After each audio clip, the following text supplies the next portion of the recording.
I know what you're thinking. An old guy like me, marrying a young girl like her. I was blind. Worse than blind. I was desperate. I thought I finally had it all. The quiet life, the love, the partner I could trust. I even brought my business here, just for her. I gave her my name, my security, my future. But when I saw her in BGC that day, standing next to him, I didn't feel rage. I just felt cold. I finally saw the price tag on the love I thought was real. It's completely dark outside my window here now, and I wish I could say the darkness outside was heavier than the one I've been carrying inside. That moment, standing on the street in Bonifacio Global City, seeing the entire structure of my life collapse, it changed everything. I packed that experience away, telling myself it was too shameful, too complex to share with the world. I thought silence was protection. But a few days ago, an email came in, breaking the silence. It was from Leo, a viewer who has been with the channel since I started posting about the transition to the Philippines. Leo's email was intensely empathetic. He didn't ask what happened. He simply wrote that he noticed the videos about the business had stopped abruptly, and he felt compelled to check in. He said, "If you're dealing with something major, just know we're here to listen, not to judge." When I read his message, the immediate feeling was a profound, suffocating guilt that I had lied by omission to people who cared. That guilt melted almost instantly into a rush of vulnerability, the realization that true community meant allowing myself to be seen when I was at my worst. And then, a steady, firm determination set in. Leo's kindness was a mirror, showing me that the only way to heal the betrayal was to finally tell the story, not as a victim, but as someone who learned the hardest lesson. Before I take you back to those early days in Manila, I have a request that helps this channel immensely. If this confession resonates with you, please like this video, comment below, and tell me if you've ever had a gut feeling you ignored. And please tell me where you are watching from tonight. Finally, if you haven't already, subscribe. Thank you, truly, to every single person who clicks play. Your support is the only anchor I have right now. It is the proof that I am not, in fact, entirely alone. Tonight, I'm going to share the full, unedited account of the most devastating mistake I ever made. Let me take you back to the promise I actually believed. The salt air of Palawan felt perfect on my skin, the kind of warm peace I'd spent 40 years in Florida trying to earn. I looked across the patio at Lina. She was 24, laughing at something I'd just said, and the afternoon sun caught the gold bracelet I'd bought her last Christmas. I remember thinking, "This is it, Arthur. This is what you left everything for." It was our 2-year wedding anniversary, and I was deeply, utterly satisfied. My divorce, the gray years of trying to rebuild my small consulting business alone, that all felt like another lifetime. When I came to Manila, I wasn't just looking for a new place to retire. I was running from the empty quiet of my house back home. Lina fixed the quiet. She filled the space. She'd say, "My husband is so smart.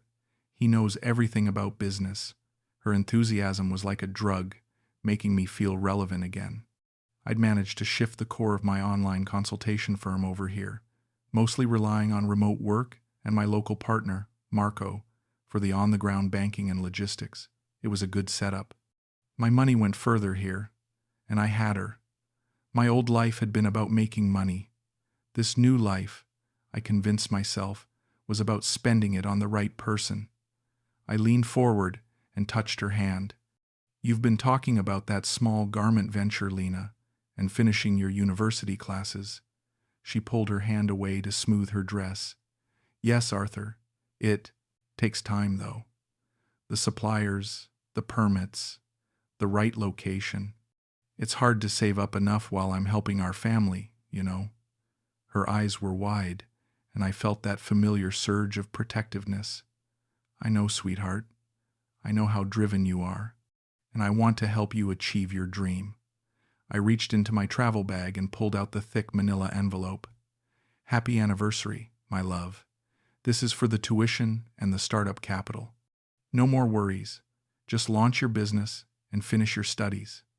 The amount inside was substantial enough to start a modest business in the States, let alone Manila. She gasped, grabbing the envelope, her eyes shining. She counted the money right there, her hands fluttering over the crisp bills. Arthur, I don't know what to say. This is too much. But she held it tightly. No, my dear, it's for our future. I'm 67, and I want to see you succeed. Your success is my success. I watched her slide the envelope into her bag, a secretive, satisfied smile playing on her lips. She finally turned back to me, leaning across the table to press a quick, hard kiss on my cheek. I love you so much, Arthur. You are the only person who ever believed in me this way. I will make this business huge for us, I promise you. The speed with which she transitioned from shocked gratitude to firm promise should have been my first clue. But all I felt was the warmth of her hand on my arm and the certainty that I had invested in real love. I thought, I won the lottery. I really did. I paid the resort bill, feeling like the luckiest man in the world, believing every word she just said about us. It all started so innocently, and yet looking back, I can see the lines I crossed. My consulting work had me coming to Manila regularly, even before I retired. I needed local support, someone I could trust with the regional banking and government paperwork. That's how I met Marco. He was 45, sharp, spoke fluent English, and had a network of contacts I needed. Trust Marco, my initial contact told me. He is solid. He is your man here. I took that advice to heart. Marco and I quickly established a solid business relationship, handling client funds and local staff through a joint business account. He was my local eyes and ears. I introduced Marco to Lina soon after she and I became serious. We met through a mutual friend at a coffee shop near my temporary serviced apartment in Makati. I was lonely, 6 months out from my final divorce papers, and she was this sudden splash of color in my gray existence. She was so polite, so eager to hear about Florida, and so interested in my business success. I wish I had your drive, Arthur, she'd say, looking up at me with those huge, admiring eyes. You built so much. We married within 8 months. It was a small ceremony, mostly just her family and me. I remember thinking how right it felt, how protective I felt of her and her future. The truth is, I needed her presence as much as she needed my stability. She was always there. When I worked in the morning, she'd sit quietly reading or studying. When I ate, she was across the table. When I went to the market, she was beside me, translating and navigating. I mistook her constant presence for deep commitment. I convinced myself that this was what a real partnership looked like, far removed from the cold formality of my first marriage. I often brought Marco by the apartment for working lunches. I remember Marco shaking Lina's hand, giving her a respectful nod. Arthur is lucky, Lina, Marco said once. You keep him young. I laughed it off, but I loved hearing it. When we opened the personal joint bank account, my money, her name added to help with local transactions and eventually her business, I didn't hesitate. I had money in my home accounts and my business accounts, but I put a very large sum of my personal savings into that joint account for her. This is for our security, Lina. I told her the day we signed the papers. Anything happens to me, you're taken care of. She leaned her head on my shoulder in the bank lobby. You are too good to me, Arthur. I promise. I will always take care of you, too. I will never leave you. I remember signing my name and looking at the official bank seal, feeling a sense of profound relief. I had shed my painful past and committed to a future with this loyal, beautiful woman who was constantly by my side. My only blind spot was that my loyalty, my deep-seated trust, and my absolute need for her to be real completely overshadowed my common sense. My business thrived, my life was stable, and I had Lina. What could possibly go wrong? The honeymoon phase ended quietly, not with a bang, but with a sudden, recurring silence on her phone. After I gave her the money on our anniversary trip, things shifted quickly. Lina threw herself into her new venture, but it wasn't the focused ambition I expected. It was chaotic. She'd leave early, sometimes before I woke up, and wouldn't return until late. "I have a new supplier for the silk," she'd say. "I need to meet them far north in Quezon City. They only meet late." My consulting work kept me tied to my computer, so I rarely pressed her, but the hours grew longer and the explanations grew thinner. "Why couldn't you answer my call at 3, Lina?" I asked one afternoon. She was throwing her keys onto the counter, looking exhausted. "I told you, Arthur, my phone was dead. I was in a terrible meeting. They were yelling at me because I didn't know the fabric names well enough. I'm working so hard, and you accuse me of ignoring you?" I felt instantly guilty. No, I'm sorry, my love. I just worry." My worry soon turned into a deep, cold anxiety that settled in my gut. I started noticing things about the joint account statements. Withdrawals, large ones. They weren't just the small supplier payments she talked about. They were big, rounded numbers, coming out frequently. "Lina, I'm looking at the bank statement," I said one evening, holding the printout. "This $10,000 withdrawal last week, what was this for? You said your tuition was paid, and the startup only needed half that." She didn't even look up from her phone. "Oh, that. I explained that, honey. My contact said I had to buy materials in bulk to get the best price. It's a huge order. It will pay off later." I frowned. "You didn't mention Marco's name. I thought this was just your own venture." She sighed dramatically, putting the phone down. "Arthur, please, don't be like this. It's too complicated to explain. My contact is a friend of Marco's, that's all. Are you going to be the suspicious husband now, after everything I told you about my dreams?" Her ability to pivot from defense to offense was startling. I immediately backed down. I hated feeling like the suspicious husband, the insecure old man. I told myself she was right, that I needed to trust her independence. The next major event was the required weekend business trip. She told me she needed to travel to Cebu for 2 nights to secure a major manufacturing deal. It's a huge opportunity, Arthur, a necessary trip. I remember offering to go with her, just to wait in the hotel, but she adamantly refused. "No, you don't understand, honey. This is serious business. They don't want distractions. It's a very traditional company." I didn't push. I drove her to the airport, kissing her goodbye, watching her walk away with a small carry-on bag. The entire weekend felt hollow. My small apartment was too quiet, just like Florida used to be.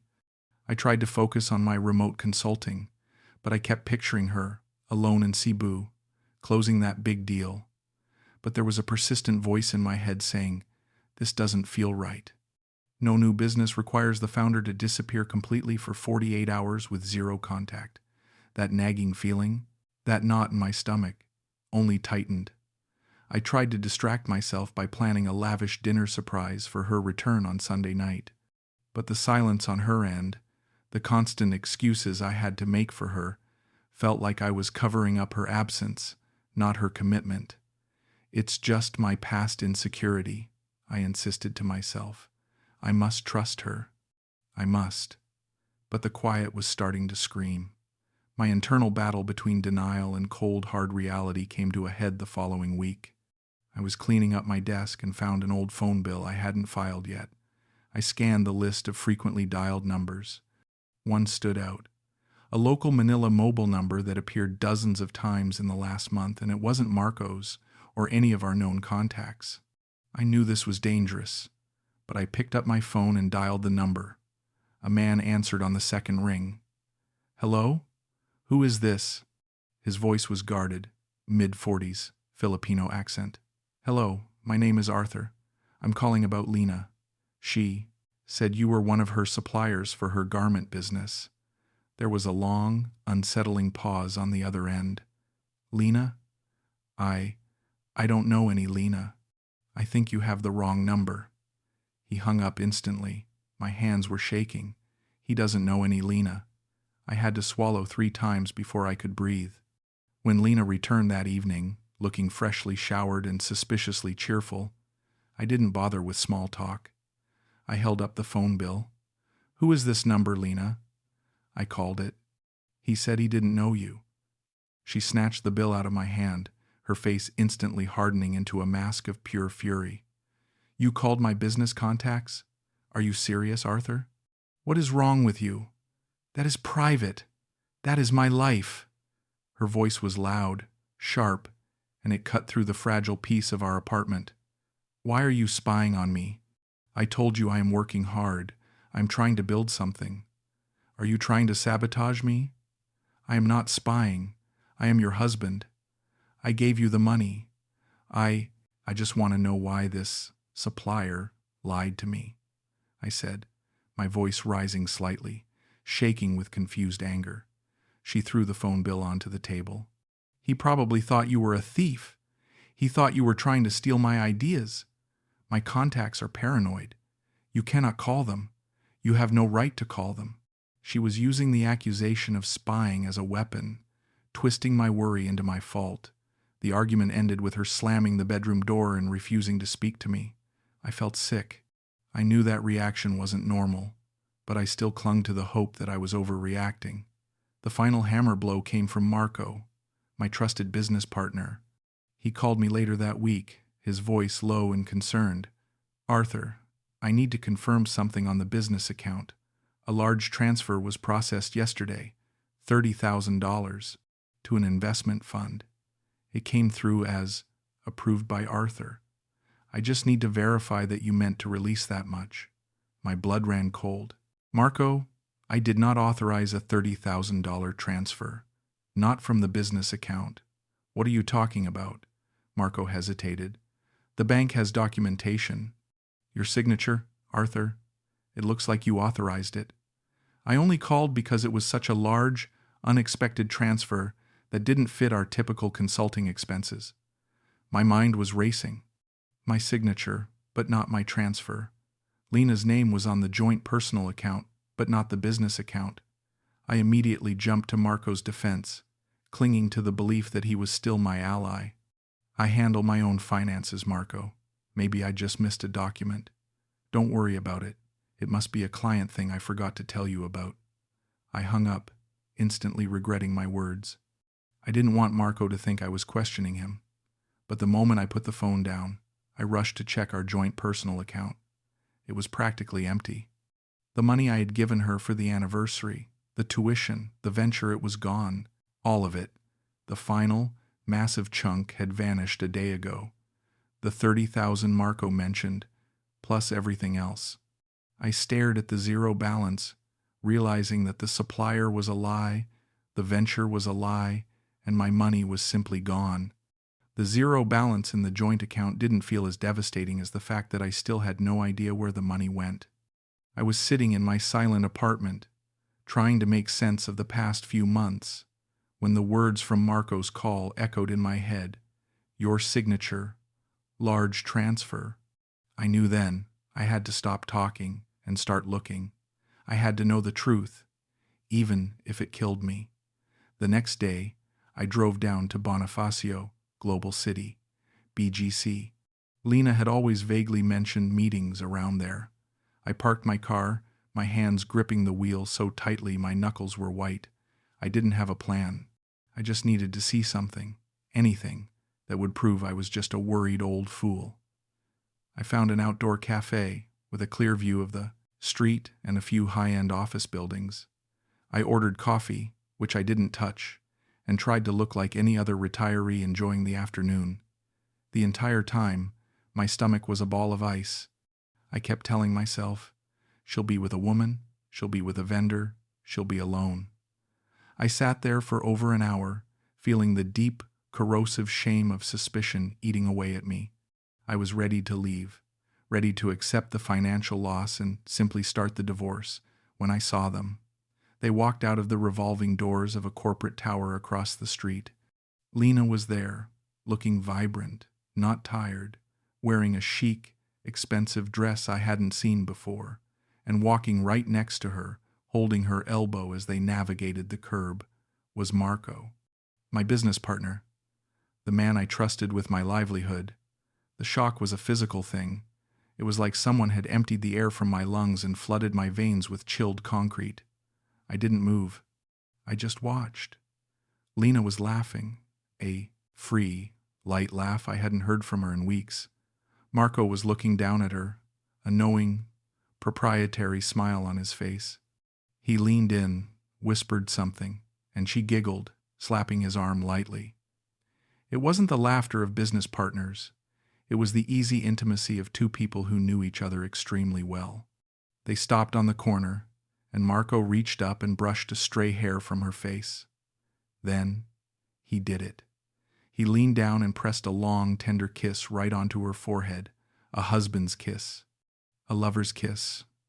I sat there, the untouched coffee growing cold in front of me, watching the whole world I had built collapse in a slow-motion kiss. It wasn't rage that filled me. It was utter, blinding cold. I realized instantly. The money, the missing transfer Marco called about, the fake suppliers, the BGC meetings, it was all a shared project. They were partners in every sense of the word. They must have used my trust in Marco to facilitate the transfer from the business account, probably forging my signature, and then used Lina's name on the joint account to siphon the personal funds.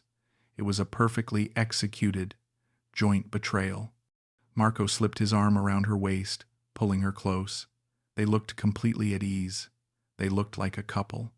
They crossed the street and walked into a high-end French restaurant, a place where a college girl with a struggling venture would never eat. I watched the door swing shut behind them. I finally saw the truth. I hadn't won the lottery. I had paid the price of admission to a play they had co-written, and I was the mark. I didn't follow them. I didn't shout. I didn't even cry.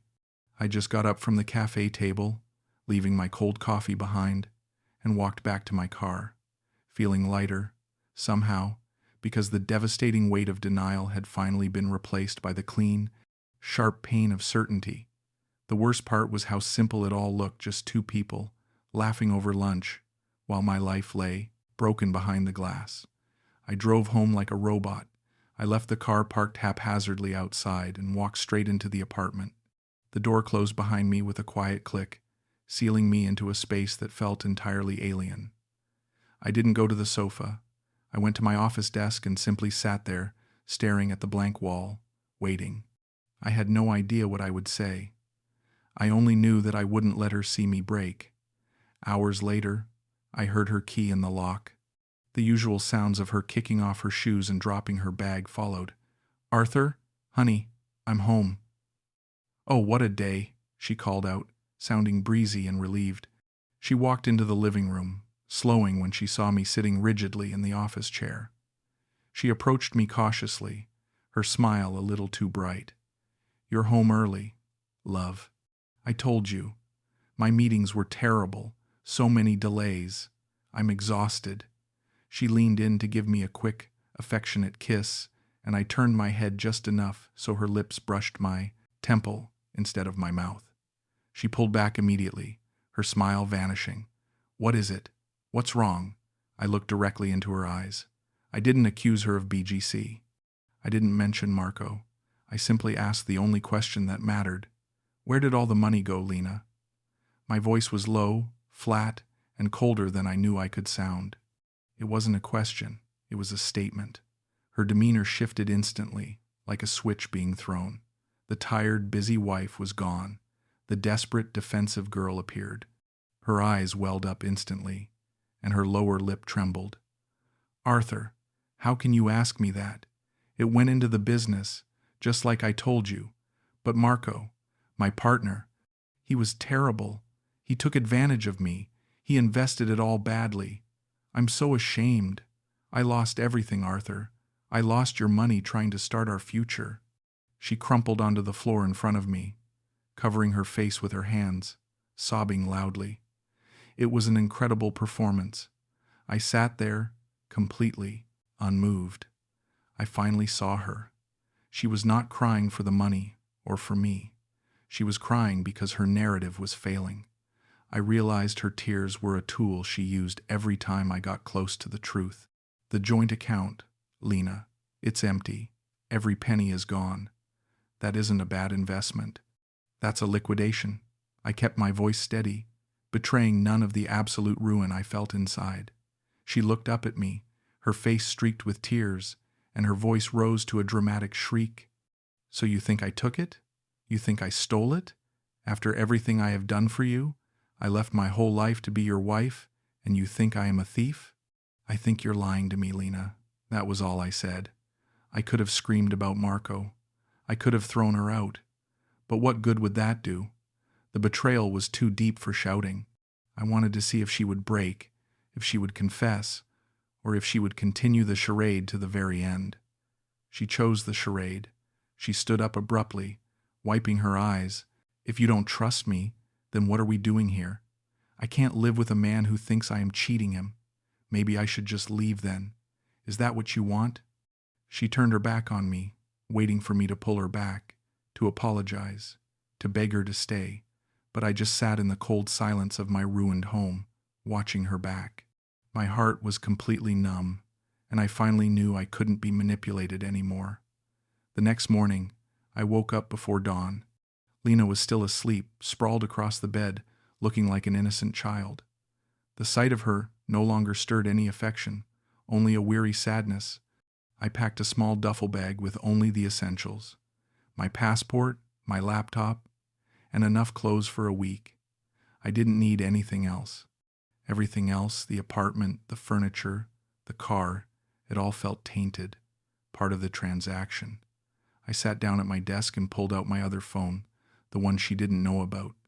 I called the only lawyer I knew in Manila, a man Marco had originally introduced me to. I need an urgent, simple divorce, citing infidelity and financial fraud. I told him, keeping my voice emotionless, I have proof. I need it done quietly. I am leaving the country today. He was stunned, but professional. I gave him the details, authorizing him to dissolve the business entirely and liquidate my remaining assets. Then, I wrote 2 letters. The first was to Lina. I didn't use flowery language or accusations. I simply wrote, I saw you yesterday. I know about Marco. I know about the money. I am filing for divorce and reporting the fraudulent business transactions. Do not contact me. I wish you well. It was short, cold, and final. The second letter was to Marco. This was the harder one. Marco, I saw you and Lina in BGC. The partnership is dissolved. I know about the $30,000. I am liquidating all business accounts immediately. I hope the money was worth it. Goodbye. I didn't want revenge. I didn't want a shouting match. I wanted absolute, final separation. I reread the letter to Marco and felt no rage, only immense disappointment. He was the one I trusted with my livelihood. But then, I thought about myself. I sat back in the chair and stared out the window, finally seeing the man I had allowed myself to become. I was 67, desperately lonely, running from a stale life in Florida, and I had come halfway across the world not for love, but for a mirror, a young, beautiful mirror that reflected back to me a sense of youth and vitality I hadn't felt in years. My loneliness, my aching desire to be needed and adored, had made me a perfect target. I had chosen to be blind to every red flag because the comfort of her presence was worth more to me than my own dignity or my life savings. I realized I never truly loved Lina. I loved the feeling she gave me. I loved the illusion of control and importance she provided. I had paid a high, ruinous price for a service agreement I had mistaken for a marriage. I had convinced myself that this time I was the one offering the rescue, the stability, but she had been the one in control the entire time. She saw my need. She supplied the affection. I supplied the money. It was a business transaction, and I was the one who signed the bad contract. I blamed no one else, not Lina, not Marco. The fault lay with the aging, naive man in the mirror who was so desperate to escape his own shadow that he walked straight into a trap. I looked at the small bag I packed, feeling a painful but profound sense of clarity. The old Arthur, the naive Arthur, was gone. I stood in the kitchen and placed the 2 letters on the counter. Beside them, I placed my heavy gold wedding ring and the spare set of apartment keys. No fanfare, no goodbyes. I was leaving exactly how I had arrived, alone, but with a different kind of wound. I didn't want to fly straight back to Florida. I couldn't face my children and tell them I'd been duped out of my retirement. I booked a one-way ticket to a small, quiet island in Thailand, a place I'd always wanted to visit, somewhere Marco and Lina would never look for me. I wanted to disappear and rebuild on my own terms, with nothing but my laptop and my own shattered clarity. As I walked out of the apartment building, the morning traffic of Manila was already starting to snarl. I didn't look back at the windows of the apartment we shared. I drove toward the airport, avoiding the major highways, wanting to see the city one last time, not as my home, but as the place where I had learned the most painful lesson of my life. I found myself driving past BGC. I saw the cafe where I had sat, a lifetime ago, waiting for the truth to hit me. I saw the office tower where they had emerged. I felt the momentary chill in my chest, a final echo of the shock. But it didn't paralyze me this time. It only made me press down harder on the gas pedal. I pulled over briefly to call my son, David, back in the States. We hadn't spoken properly in months. "David, it's me, Arthur." My voice was thick. "Listen, I made a mistake here, a big one, financially and personally. I'm okay, but I'm leaving the Philippines today. I'll be traveling for a bit to clear my head, but I'm coming home, eventually. Not to the old house, but I'm coming back to my real life. I just wanted to say, I'm sorry for being distant." My son was confused, but his simple, "Be safe, Dad," was all the forgiveness I needed. I realized that the greatest loss wasn't the 6 figures I'd foolishly spent or the business I was dissolving. The real loss was the 2 years I'd wasted, chasing a fake connection while neglecting the real ones I already had. I had traded genuine pain for counterfeit happiness, and I had nearly lost myself completely in the exchange. I arrived at the airport, checked in, and walked toward the departure gate. As I took my seat on the plane, looking out at the endless blue tarmac, I finally felt the emotional loop close. I wasn't the same optimistic, naive man who had arrived here 2 years ago. I was wounded, I was poorer, and I was humiliated. But I was also awake.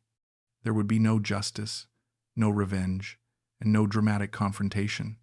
There was only the quiet, sober realization that my loneliness had made me vulnerable, and that the only person who could truly betray me was myself. I had paid the price, and now, finally, I was free to leave the lie behind and start building a life that was honest, even if it was quieter and much more simple. I was going home, metaphorically, ready to face the man I really was,